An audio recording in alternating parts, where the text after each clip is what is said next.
إن الحمد لله نحمده ونستعينه ونستغفره ونعوذ بالله من شرور أنفسنا ومن سيئات أعمالنا من يهده الله فلا مضل له ومن يضلل فلا هادي له أشهد أن لا إله إلا الله وحده لا شريك له وأشهد أن سيدنا محمدا عبده ورسوله لا نبي بعده اللهم صل وسلم وبارك على سيدنا محمد وعلى آله وصحبه أجمعين إلى يوم الدين أما بعد فيا أيها الناس اتقوا الله حق تقاته ولا تموتن إلا وأنتم مسلمون وقال الله تعالى في كتابه العظيم أعوذ بالله من الشيطان الرجيم بسم الله الرحمن الرحيم يا أيها الناس اعبدوا ربكم الذي خلقكم والذين من قبلكم لعلكم تتقون وقال الله تعالى أيضا يا أيها الناس إنا خلقناكم من ذكر وأنثى وجعلناكم شعوبا وقبائل لتعارفوا إن أكرمكم عند الله أتقاكم إن الله عليم خبير وقال رسول الله صلى الله عليه وسلم من كان يؤمن بالله واليوم الآخر فليصل رحمه صدق الله العظيم. Hadirin jamaah sidang Jumat rahimakumullah. Marilah kita senantiasa meningkatkan iman dan meningkatkan takwa kepada Allah Subhanahu wa taala. Takwa dalam artian menjalankan semua perintah Allah dan menjauhi apa-apa yang telah dilarang oleh Allah Subhanahu wa taala. Menjadi orang yang bertakwa di mana saja tempatnya. Menjadi orang yang bertakwa dalam keadaan apapun, itu yang sangat diharapkan dan dicintai oleh Allah Subhanahu wa taala. Ittaqillaha haitsu ma kunta. Bertakwalah kepada Allah di mana saja kita berada. Dan mudah-mudahan kita senantiasa menjadi orang yang bertakwa, orang yang takut kepada Allah Subhanahu wa taala di mana saja kita berada, dalam keadaan apapun dan dalam posisi apapun. Orang yang bertakwa kepada Allah bukan hanya ketika di masjid, ketika di mushola, ketika di majelis ta'lim, majelis zikir, tetapi di mana saja. Kita harus takut kepada Allah. Di kantor, di pasar, kita harus merasa diawasi oleh Allah Subhanahu wa taala, sehingga kita akan berhati-hati dalam menjaga lisan kita, dalam menjaga tingkah laku kita, perbuatan kita, pikiran kita, bahkan hati kita. Karena tentu Allah Subhanahu wa taala Maha mengetahui apa-apa yang ada di dalam hati kita. Hadirin jamaah sidang Jumat rahimakumullah. Alhamdulillah, kita sudah memasuki bulan Syawal dan kita sudah mulai bulan suci Ramadan. Di mana ketika di dalam bulan suci Ramadan ini, di antara kita semua sudah melakukan amal ibadah semaksimal mungkin dan berharap mendapatkan pahala yang sangat banyak yang istimewa dari Allah Subhanahu wa taala. Bahkan banyak mengamalkan istiqomah kegiatan-kegiatan atau ibadah tertentu. Ada juga di antara kita yang suka istiqomah ketika di dalam bulan suci Ramadan membaca Al-Quran setiap malam atau setiap waktunya. Kemudian di malam hari dia mulai mengerjakan sholat sunnah malam, kemudian memperbanyak amaliyah kebaikan, kebajikan, amal soleh terhadap orang lain dan lain sebagainya. Itu semua sangat dicintai oleh Allah Subhanahu wa taala. Akan tetapi, apakah setelah kita melewati bulan suci Ramadan kemarin, kita masih dapat istiqomah menjalankan kebaikan-kebaikan tersebut? Atau jangan-jangan kita mengabaikan, atau kita kembali lagi menjadi orang yang malas-malasan untuk beribadah kepada Allah Subhanahu wa taala. Bulan Ramadan mengajarkan kepada kita bagaimana kita menjadi orang yang baik, yang meningkatkan penghambaan kita pada Allah, meningkatkan hubungan baik kita kepada Allah Subhanahu wa taala dengan sebaik-baiknya hubungan. Dan bulan Ramadan juga mengajarkan kepada kita bukan hanya kepada Allah saja kita harus baik hubungannya, tetapi juga wajib baik dengan sesama kita. Tidak boleh ada iri hati, tidak boleh menuduh sana sini, tidak boleh mengucapkan perkataan yang kotor jelek, menyakiti hati saudara kita. Maka tentu Allah tidak akan menyukai hal-hal yang demikian. Allah Subhanahu wa taala akan memandang kita dengan pandangan yang sangat adil. Bagaimana kita dekat dengan Allah dan bagaimana juga hubungan kita dengan sesama manusia itu harus baik. Tidak boleh saling bermusuhan, tidak boleh saling memfitnah, tidak boleh saling bertengkar, saling iri hati, hasad, dengki dan lain sebagainya.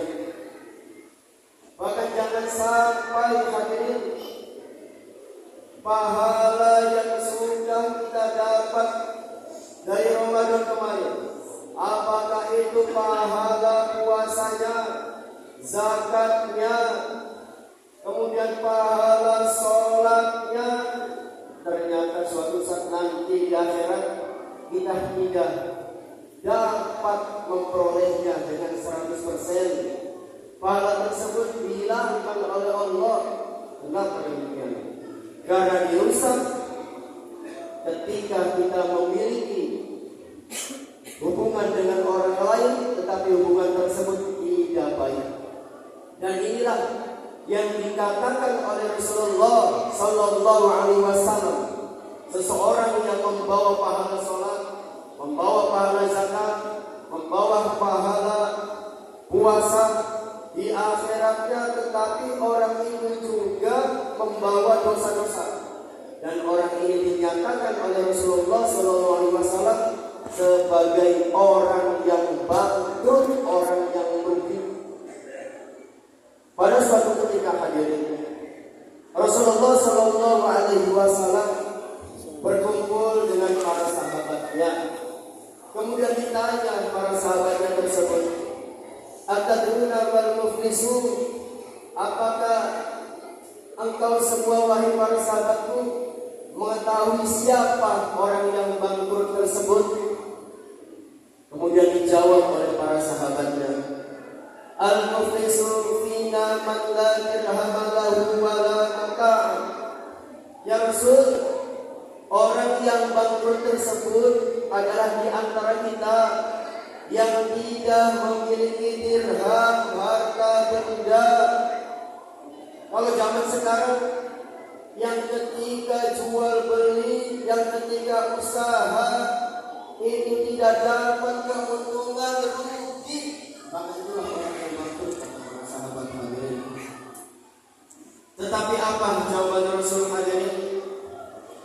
Innal muflisa min ummati yati yaumal qiyamati bi salatin wa siyamin wa zakatin wa yati qad sadama hadha wa qadhafa hadha wa akala mala hadha wa safaka dama hadha wa daraba hadha. Kata Rasulullah sallallahu alaihi wasallam, sesungguhnya orang yang bangkrut di antara umatku ialah dia akan datang pada hari kiamat. Dia membawa pahala sholatnya menghadap kepada Allah, dia membawa pahala zakat malnya, membawa pahala puasanya, puasa Ramadan, puasa Syawal, puasa sunnah-sunnah yang lainnya. Tetapi dia juga membawa kezaliman, membawa dosa-dosa. Dia pernah mencaci maki si A, dia pernah menuduh si B, dia pernah memakan harta milik orang lain yang bukan haknya. Dia pernah memukul, membunuh karakter orang lain dan lain sebagainya. Maka pantas ketika nanti di akhirat ada seseorang yang menghadap Allah, ya Allah, ini pahala salat saya ya Allah, pahala zakat saya, puasa saya ya Allah. Kemudian apa?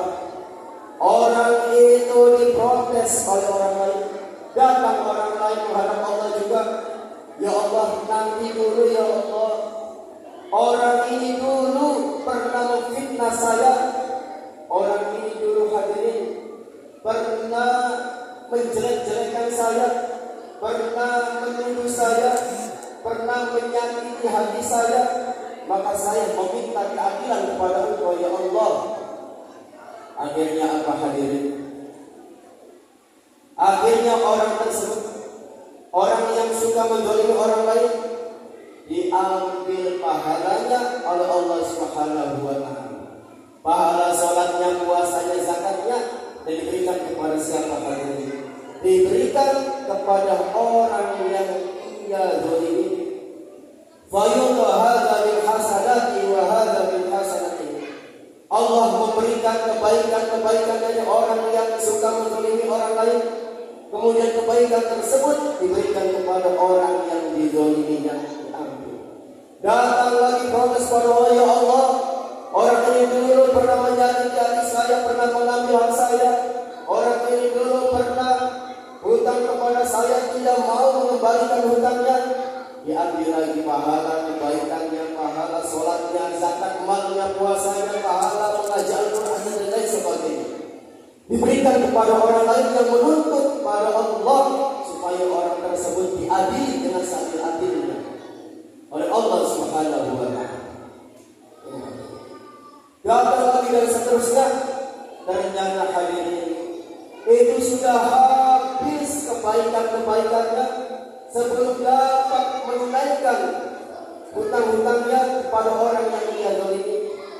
Fa'infaniyat hasanatu qabla ituma alaihi.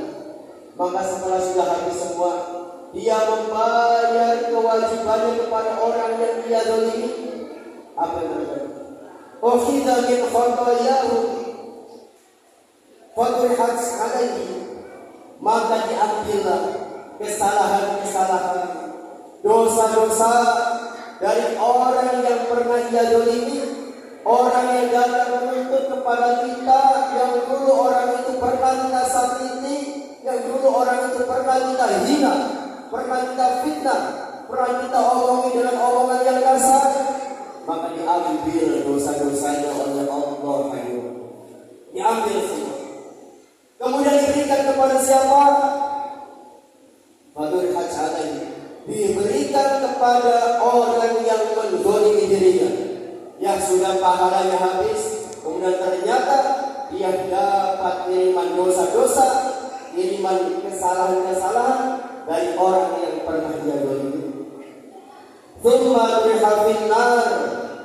Lalu Allah Subhanahu wa taala melemparkan orang tersebut, orang yang zalim itu, ke dalam jurang api nerakanya Allah Subhanahu wa taala. Na'udzubillah. Inilah orang yang bangkrut menurut Rasulullah sallallahu alaihi wasallam. Maka pantas dalam kehidupan sehari-hari kadang kita suka mengucapkan perkataan yang demikian. Udahlah, kalau dia kata-katain kita jadi masalah supaya dosa-dosa kita diambil oleh dia. Atau sebaliknya, kita ngata-ngatain orang lain, menggibah orang lain, udah jangan ngomongin orang lain. Nanti kebaikan-kebaikan kita akan diberikan kepada dia oleh Allah Subhanahu wa taala suatu saat nanti di akhirat.